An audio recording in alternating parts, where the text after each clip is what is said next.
So today I've come to have a chat with Natasha Rufus Isaacs, the founder of luxury fashion brand Beulah London. Natasha, thank you so much for having a chat today. It's great to see you. Now, tell me, Beulah has such a unique ethos. Can you tell us how the brand first began and what inspired you to launch it? Yeah, well, thank you for having me. Myself and my business partner, Lavinia, we spent 2 months working in Delhi with women who had been trafficked in 2009. And we'd first heard about human trafficking, how there are 40 million or so in slavery today.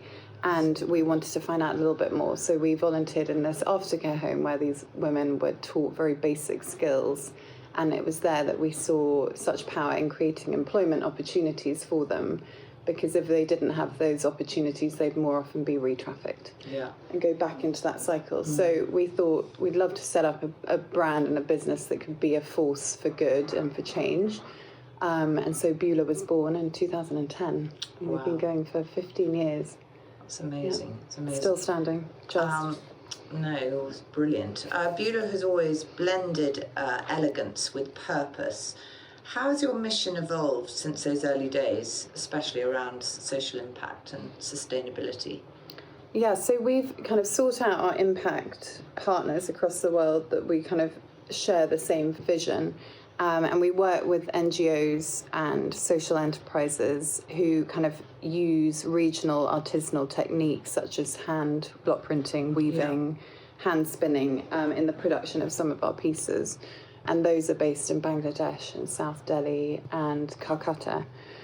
And where I think in reality it's very hard to match the skill sets of these women to the products and the dresses that we're making. Yeah. But where we can, we also look at using kind of materials that are natural in fibre, so like certified organic cottons, linens, and our wool, for example, that makes pieces such as our ahana, more of our core pieces. They're RWS, Responsible Wool Standards certified, so we make sure that the fabrics at least are sustainable. Yes, yeah. That's brilliant. Yeah. What have been some of the most pivotal moments in Beulah's journey so far, either creatively or commercially? So I think one of the pivotal moments was in 2017. We set up our store that we're still in today on Elizabeth Street. Yeah. And we love the area. We've got lots of local loyal clientele there. It's a lovely street, actually, that, isn't it? Yeah, it's lovely. And I think, there have been key milestones along the way, but I think probably our greatest achievement has been continuing to grow organically and sort of still standing today. Yeah, and surviving COVID and everything, which must have been really hard. Exactly. And especially being occasion wear dresses. Yes. When all the occasions were cancelled, that was quite hard to navigate. Nightmare for you.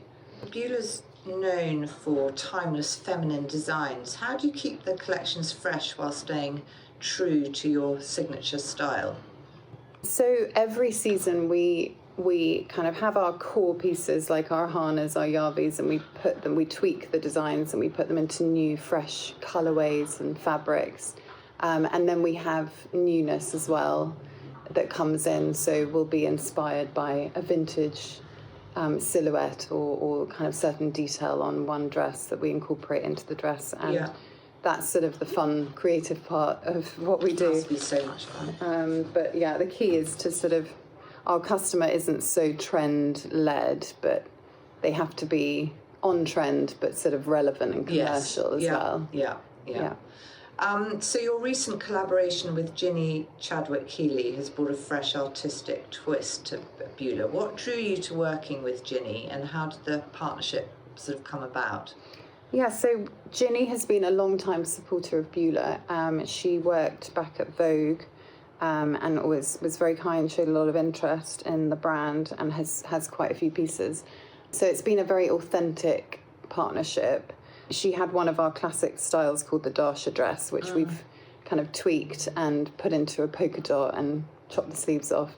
And that was one of her pieces that she always used to say, I can wear on the school run, but I can also dress up with heels and wear to ascot. Yeah. So it sort of has brilliant. that versatility. And I think that's what these 4 pieces have. They have versatility and they can be dressed up and down. Yeah.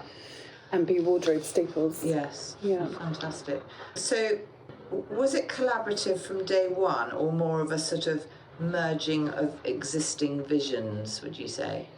I think it was a sort of merging of existing visions that came very naturally, and we had around 4 or 5 days of design, working with our designer, with Ginny, kind of meticulously going back, trying on samples, ensuring the fit was perfect, and the colours were good. Like our brown polka dot dress, we couldn't get the colour right, so it would go back and forth to the factory, and then eventually we got it right, which is great, and that's actually been our bestseller.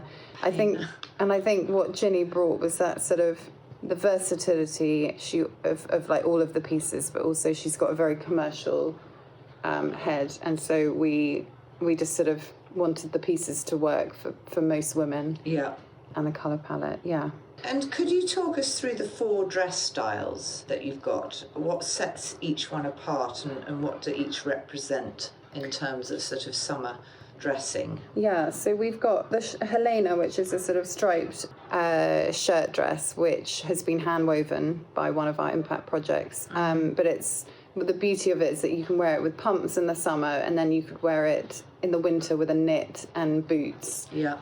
So it works throughout the seasons, which is lovely. And then we have our kind of pink gingham pieces, which could work for ascot, but also you could wear the top again with a pair of jeans or the skirt with a knit, in other seasons. So again, it's that versatility, I think. Yes. And then very good investments. Exactly. Beulah. Exactly. Buy less, buy better. Yeah, absolutely.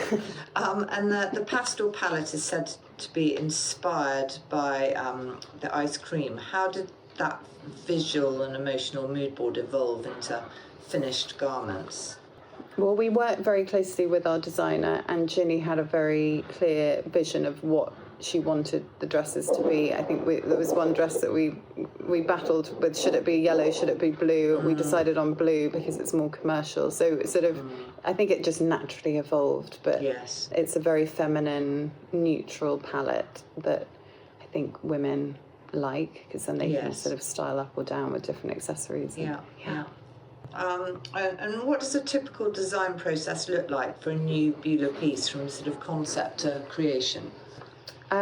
So we work very closely, Lavinia and I work very closely with our designer, and this is the part that we love probably 2% of the time. And we come up with concepts. We go to fabric fairs, we go to look at vintage, we source a lot of vintage pieces. I'm often inspired. My mum had so many beautiful Aussie Clark vintage pieces in her wardrobe, and we often look to certain things like that for inspiration. And then our designer sketches them out, and then they go into sampling into a 12 fabric, and then we have lots of different fittings, and then it goes into production. Yeah. So how long? So I think from start. I mean, we're finalising our spring summer 26 now. God, it's so far it's hard, isn't it? Yeah. So Royal Ascot is fast approaching, and it's a key moment in the social calendar. What are your go-to style tips for dressing for something like Ascot? I think polka dots is a great big trend this year. We have quite a few in our collection. I think if the dress is neutral, you can go slightly bolder with a different hat or shoe, but I'd always say probably less is more when it comes to styling. Yeah, which a lot of people need to know about when they go to Ascot. Far too many people with more. And can you recommend any standout pieces from your current collection that you think would be perfect for Ascot or any summer weddings? I think as I said, our Hana polka dot in blush or white polka dot is so chic. Our Yavis and our Hana styles, they're the crepe styles, they're very popular for Ascot. They're a bit more structured. And then we've got our kind of more floral, feminine, floaty, easier dresses that you can just throw on, and there's a beautiful diamante neckline. There are lots of lots of pieces in the collection. Yes. That Okay, well, perfect. anybody who's stuck with what they're going to wear for Ascot, they need to go to your shop on Elizabeth Street. Yes, or online, Beulah London. Yes, absolutely. So as founder, how do you personally stay inspired and balanced, especially when sort of juggling the creativity, entrepreneurship and purpose-driven work? I love going out to these different events, and we went to Chelsea Flower Show yesterday and seeing what those women are wearing, seeing a couple of people in Beulah. It's always nice. Always fun. And then seeing the different kind of patterns and colours they're wearing. And I think also having a store, we can very much listen to what the customer's reacting to, what she's liking, what she's not. Yeah.